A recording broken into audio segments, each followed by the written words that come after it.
मैं रोजा हूँ। और साइंस के मुताबिक जब आप रोजा रखते हैं तो ऑटोफेजी खराब डीएनए सेल्स को खत्म करती है, सोजिश कम होती है और कैंसर का माहौल कमजोर हो जाता है। जिस्म पुराने और खराब खलियों को तोड़कर निकाल देता है, मुदाफ़ती निज़ाम नए खलिए बनाता है और सोजिश कम हो जाती है। ये अमल एंटी एजिंग, एंटी कैंसर और एंटी डिजीज है। जब आप 0 से 6 घंटे रोजा रखते हैं तो जिस्म सबसे पहले ग्लूकोज यानी शुगर इस्तेमाल करता है और इंसुलिन लेवल भी हाई रहता है। जब आप 8 से 12 घंटे रोजा रखते हैं तो इंसुलिन लेवल गिरना शुरू हो जाता है, फैट बर्निंग ऑन हो जाता है और ब्लड शुगर मुस्तहकम होने लगती है। 12 से 16 घंटे के रोजे में इंसुलिन रेजिस्टेंस कम हो जाती है। जिगर और मसल्स शुगर को सही इस्तेमाल करते हैं, चर्बी से तवानाई बनती है, शुगर से नहीं। रोजा डायबिटीज और टाइप 2 डायबिटीज को कंट्रोल करने का मजबूत जरिया है।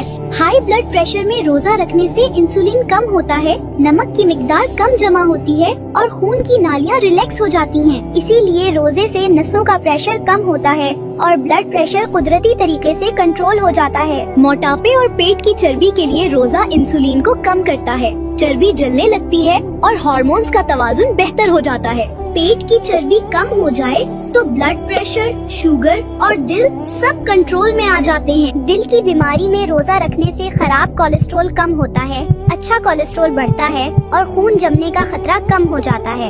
इसीलिए रोजे से हार्ट अटैक और फॉलिज का खतरा कम हो जाता है। स्ट्रेस, एंजाइटी और डिप्रेशन में रोजा कोर्टिसोल कम करता है, दिमाग का BDNF बढ़ाता है, दिमाग को सुकून मिलता है और जज्बात मुतवाजुन हो जाते हैं।